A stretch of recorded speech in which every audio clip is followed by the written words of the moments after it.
Hello friends, ओम श्री गणेशाय नमः। जय माँ लक्ष्मी। आप सभी का स्वागत है आपके अपने यूट्यूब चैनल पर। फ्रेंड्स, आज हम आपको इस वीडियो में बताने जा रहे हैं गजलक्ष्मी व्रत का शुभ मुहूर्त, पूजा विधि, उद्यापन विधि, महत्व और गजलक्ष्मी व्रत की कथा के बारे में। फ्रेंड्स, वीडियो शुरू करने से पहले आपसे रिक्वेस्ट है, अगर आप हमारी चैनल पर नए हैं और आपने अभी तक चैनल को सब्सक्राइब नहीं किया है तो प्लीज सब्सक्राइब कीजिएगा चैनल को, साथ ही प्रेस कीजिएगा बेल आइकन को, जिससे नए वीडियो से रिलेटेड नोटिफिकेशन आपको तुरंत प्राप्त हो सके। और वीडियो पसंद आने पर वीडियो को लाइक और शेयर जरूर कीजिएगा ताकि सभी भक्तों को इस वीडियो का लाभ प्राप्त हो सके। और कमेंट बॉक्स में जय माँ लक्ष्मी जरूर लिखिएगा। गजलक्ष्मी व्रत करने से देवी महालक्ष्मी की विशेष कृपा प्राप्त होती है। इस दिन माता महालक्ष्मी जी की विधिवत पूजा करने और व्रत रखने से सभी प्रकार की सुख और सुविधाओं की प्राप्ति होती है। साथ ही माँ लक्ष्मी की कृपा आप पर हमेशा बनी रहती है। अश्विन मास के कृष्ण पक्ष की अष्टमी तिथि के दिन देवी लक्ष्मी जी की पूजा और व्रत किया जाता है। इस व्रत को गजलक्ष्मी व्रत कहा जाता है। गजलक्ष्मी व्रत के दिन सोना खरीदने को विशेष महत्व दिया जाता है। मान्यता है कि इस दिन सोना खरीदने से सोने में 8 गुना वृद्धि होती है। फ्रेंड्स, अब आइए जानते हैं गजलक्ष्मी व्रत की संपूर्ण पूजन विधि के बारे में। यह व्रत अश्विन मास की कृष्ण पक्ष की अष्टमी तिथि को किया जाता है। इस व्रत को करने से पहले भादो शुक्ल अष्टमी को स्नान करके 2 दूने से सकोरे में ज्वारे गेहूं बोए जाते हैं। प्रतिदिन 16 दिनों तक इन्हें पानी से सींचा जाता है। ज्वारे बोने के दिन ही कच्चे सूत के धागे से 16 तार का एक डोरा बनाएं। डोरे की लंबाई इतनी ले कि आसानी से गले में पहन सके। इस डोरे में थोड़ी थोड़ी दूरी पर 16 गिठाने लगाएं और हल्दी से पीला करके पूजा के स्थान पर रखें तथा प्रतिदिन 16 दूब और 16 गेहूं चढ़ाकर पूजन करें। अश्विन मास के कृष्ण पक्ष की अष्टमी के दिन उपवास रखें। स्नान के बाद पूर्ण श्रृंगार करें। 18 मुट्ठी गेहूं के आटे से 18 मीठी पूड़ी बनाएं। आटे का एक दीपक बनाकर 16 पूड़ियों के ऊपर रखें। दीपक में एक घी की बत्ती रखें। शेष 2 पूड़ी महालक्ष्मी जी को चढ़ाने के लिए रखें। पूजन करते समय इस दीपक को जलाएं तथा कथा पूरी होने तक दीपक जलते रहना चाहिए। अखंड ज्योति का एक और दीपक अलग से जलाकर रखें। पूजन के पश्चात इन्हीं 16 पूड़ी को बिये अर्थात सेवैया की खीर या मीठे दही से खाते हैं। इस व्रत में नमक नहीं खाते हैं। इन 16 पूड़ी को पति पत्नी या पुत्री ही खाएं, अन्य किसी को न दें। मिट्टी का एक हाथी बनाएं या कुम्हार से बनवा ले जिस पर माँ लक्ष्मी जी की मूर्ति बैठी हो। सायंकाल जिस स्थान पर पूजन करना हो उसे गोबर से लीप कर पवित्र करें। रंगोली बनाकर बाजोड़ पर लाल वस्त्र बिछाकर हाथी को रखें। तांबे का एक कलश जल से भरकर चौकी के सामने रखें। एक थाली में पूजन सामग्री रोली, गुलाल, अबीर, अक्षत, लाल धागा, मेहंदी, हल्दी, टीकी, सुरक्या, दोवड़ा, लौंग, इलायची, खारक, बादाम, पान, गोल सुपारी, बिछिया, वस्त्र, फूल, धूप, अगरबत्ती, कपूर, इत्र, मौसमी फल, फूल, पंचामृत, मावे का प्रसाद आदि रखें। केले के पत्तों से झांकी बनाएं। संभव हो सके तो कमल के फूल भी चढ़ाएं। चौकी पर 16 तार वाला डोरा एवं ज्वारे रखें। विधि पूर्वक माँ लक्ष्मी जी का पूजन करें तथा कथा सुने एवं आरती करें। इसके बाद डोरे को गले में पहनने अथवा भुजा में बांधे। भोजन के पश्चात रात्रि जागरण तथा भजन कीर्तन करें। दूसरे दिन प्रातः काल हाथी को जलाशय में विसर्जन करके स्वाग सामग्री ब्राह्मणों को दे दें। फ्रेंड्स, अब आइए जानते हैं गजलक्ष्मी व्रत की उद्यापन विधि के बारे में।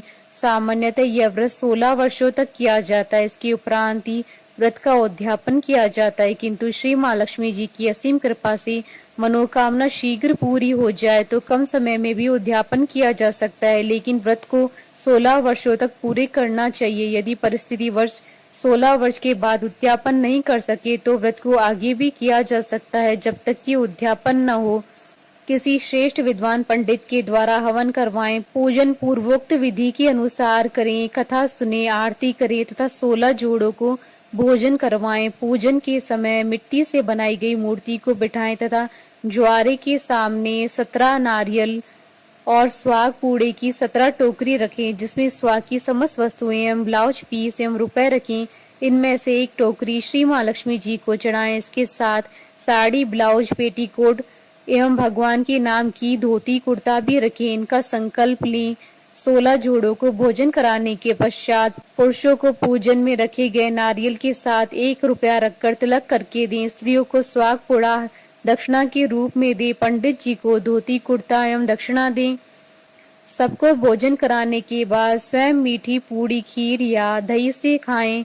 इस दिन भी नमक नहीं खाएं। रात्रि जागरण, भजन कीर्तन करें। अखंड ज्योति जलती रहनी चाहिए। प्रातः काल हाथी एवं फूल पत्ते आदि को जलाशय में विसर्जन करें। इसके बाद शेष बचा हुआ स्वाग पूड़ा लक्ष्मी जी को चढ़ाए गए वस्त्र एवं नारियल, धोती कुर्ता अपने सास ससुर अथवा ननंद नंदोई अथवा जेठ जेठानी अथवा किसी बड़े को देकर उनसे आशीर्वाद प्राप्त करें।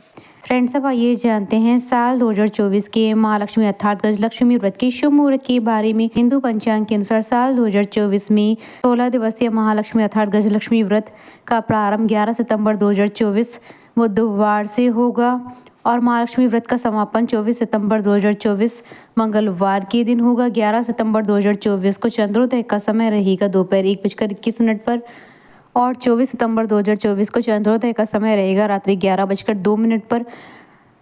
भाद्रपद शुक्ल अष्टमी तिथि प्रारंभ होगी 10 सितंबर 2024 को रात्रि 11:11 पर और भाद्रपद शुक्ल अष्टमी तिथि का समापन होगा 11 सितंबर 2024 को रात्रि 11:46 पर। साल 2024 में संपूर्ण महालक्ष्मी व्रत की कुल 14 दिन रहेंगे। फ्रेंड्स, अब आइए प्रारंभ करें गजलक्ष्मी व्रत की पौराणिक व्रत कथा। धर्म ग्रंथों में गजलक्ष्मी व्रत की 2 कथाएं प्रचलित हैं। पहली कथा, एक समय महर्षि वेद व्यास जी हस्तिनापुर पधारे। उनका आगमन सुन महाराज धृतराष्ट्र उनको आदर सहित राजमहल में ले गए। स्वर्ण सिंहासन पर विराजमान कराकर उनका पूजन किया। श्री व्यास जी से माता कुंती तथा गांधारी ने हाथ जोड़कर प्रश्न किया, हे महामुनि, आप त्रिकालदर्शी हैं, अतः आपसे हमारी प्रार्थना है कि आप हमको कोई ऐसा सरल व्रत तथा पूजन बताएं जिससे हमारा राज्य, लक्ष्मी, सुख संपत्ति, पुत्र पौत्रादि एवं परिवार सुखी रहे। इतना सुन श्री वेद व्यास जी कहने लगे, हम एक ऐसे व्रत का पूजन एवं वर्णन करते हैं जिससे सदा लक्ष्मी जी का निवास होकर सुख समृद्धि की वृद्धि होती है। यह श्री माँ लक्ष्मी जी का व्रत है। इसे गजलक्ष्मी व्रत भी कहा जाता है, जिसे प्रतिवर्ष अश्विन कृष्ण अष्टमी को विधिवत किया जाता है। हे महामुनि, इस व्रत की विधि हमें विस्तार पूर्वक बताने की कृपा करें। तब व्यास जी बोले, हे देवी, यह व्रत भाद्रपद शुक्ल अष्टमी से प्रारंभ किया जाता है। इस दिन स्नान करके 16 सूत के धागों का डोरा बनाएं, उसमें 16 गांठ लगाएं, हल्दी से पीला करें। प्रतिदिन 16 दूब व 16 गेहूं डोरे को चढ़ाएं। अश्विन मास के कृष्ण पक्ष की अष्टमी के दिन उपवास रखकर मिट्टी के हाथी पर श्री महालक्ष्मी जी की प्रतिमा स्थापित कर विधि पूर्वक पूजन करें। इस प्रकार श्रद्धा भक्ति सहित माँ लक्ष्मी जी का व्रत पूजन करने से आप लोगों की राज्य लक्ष्मी में सदा अभिवृद्धि होती रहेगी। इस प्रकार व्रत का विधान बताकर श्री वेद व्यास जी अपने आश्रम को प्रस्थान कर गए। इधर समय अनुसार भाद्रपद शुक्ल अष्टमी से गांधारी तथा कुंती ने अपने अपने महलों में नगर की स्त्रियों सहित व्रत का आरंभ करने लगी। इस प्रकार 15 दिन बीत गए। 16वें दिन अश्विन कृष्ण अष्टमी के दिन गांधारी ने नगर की सभी प्रतिष्ठित महिलाओं को पूजन के लिए अपने महल में बुलावा दिया। माता कुंती की यहाँ कोई भी महिला पूजन के लिए नहीं आई। साथ ही माता कुंती को भी गांधारी ने नहीं बुलाया। ऐसा करने से माता कुंती ने अपना बड़ा अपमान समझा। उन्होंने पूजन की कोई तैयारी नहीं की एवं उदास होकर बैठ गई। जब 5 पांडव युधिष्ठिर, अर्जुन, भीम, नकुल और सहदेव महल में आए तो कुंती को उदास देखकर कहा, हे माता, आप इस प्रकार उदास क्यों हैं?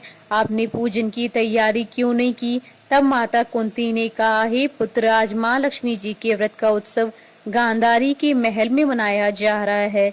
उन्होंने नगर की समस्त महिलाओं को बुला लिया और उनके 100 पुत्रों ने मिट्टी का एक विशाल हाथी बनवाया, जिस कारण सभी महिलाएं उस बड़े हाथी के पूजन करने के लिए गांधारी के यहाँ चली गई, लेकिन मेरे यहाँ नहीं आई। यह सुनकर अर्जुन ने कहा, हे माता, आप पूजन की तैयारी करें और नगर में बुलावा लगवा दें कि हमारे यहाँ स्वर्ग के ऐरावत हाथी का पूजन होगा। इधर माता कुंती ने नगर में ढिंडोरा पिटवा दिया और पूजा की विशाल तैयारी होने लगी।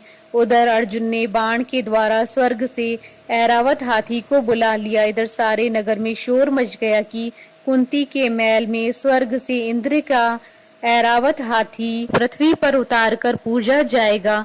समाचार को सुनकर नगर के सभी नर नारी, बालक एवं वृद्धों की भीड़ एकत्रित होने लगी। उधर गांधारी के महल में हलचल मच गई। वहां एकत्र हुई सभी महिलाएं अपनी अपनी थालियां लेकर कुंती के महल की ओर जाने लगी। देखते ही देखते कुंती का सारा महल ठसाठस भर गया। माता कुंती ने ऐरावत को खड़ा करने हेतु अनेक रंगों के चौक पुरवाकर नवीन रेशमी वस्त्र बिछवा दिए। नगरवासी स्वागत की तैयारी में फूल, माला, बीर, गुलाल, केसर हाथों में लिए पंक्तिबद्ध खड़े थे। जब स्वर्ग से ऐरावत हाथी पृथ्वी पर उतरने लगा तो उसके आभूषणों की ध्वनि गूंजने लगी। ऐरावत के दर्शन होते ही जय जयकार के नारे लगने लगे। सायंकाल के समय इंद्र का भेजा हुआ हाथी ऐरावत माता कुंती के भवन के चौक में उतर आया। तब सब नर नारियों ने पुष्पमाला, बीर, गुलाल, केसर आदि सुगंधित पदार्थ चढ़ाकर उनका स्वागत किया। राज्य पुरोहित द्वारा ऐरावत पर माँ लक्ष्मी जी की मूर्ति स्थापित करके वेद मंत्रोच्चारण द्वारा पूजन किया गया। नगर वासियों ने भी माँ लक्ष्मी जी का पूजन किया। फिर अनेक प्रकार के पकवान लेकर ऐरावत को खिलाया और यमुना का जल उसे पिलाया। राज्य पुरोहित द्वारा स्वस्ति वाचन करके महिलाओं द्वारा माँ लक्ष्मी जी का पूजन कराया गया। 16 गांठों वाला डोरा लक्ष्मी जी को चढ़ाकर अपने अपने हाथों में बांध लिया। ब्राह्मणों को भोजन कराया गया। दक्षिणा के रूप में स्वर्ण आभूषण, वस्त्र आदि दिए गए। तत्पश्चात महिलाओं ने मिलकर मधुर संगीत लहरियों के साथ भजन कीर्तन कर संपूर्ण रात्रि माँ लक्ष्मी का व्रत जागरण किया। दूसरे दिन प्रातः राज्य पुरोहित द्वारा वेद मंत्रोच्चार के साथ जलाशय में माँ लक्ष्मी जी की मूर्ति का विसर्जन किया गया। फिर ऐरावत को विदा कर इंद्रलोक को भेज दिया गया। इस प्रकार जो स्त्रियां श्री माँ लक्ष्मी जी का विधि पूर्वक व्रत एवं पूजन करती हैं, उनके घर धन धान्य से पूर्ण रहते हैं तथा उनके घर माँ लक्ष्मी जी सदा निवास करती है। इस हेतु माँ लक्ष्मी जी की स्तुति अवश्य बोले। स्तुति इस प्रकार है, महालक्ष्मी नमस्तुभ्यं नमस्तुभ्यं सुरेश्वरी हरिप्रिये नमस्तुभ्यं नमस्तुभ्यं दयानिधि। दूसरी कथा। प्राचीन काल में एक नगर में एक बहुत ही गरीब ब्राह्मण रहा करता था। वह ब्राह्मण पूरी श्रद्धा से भगवान विष्णु जी की पूजा किया करता था।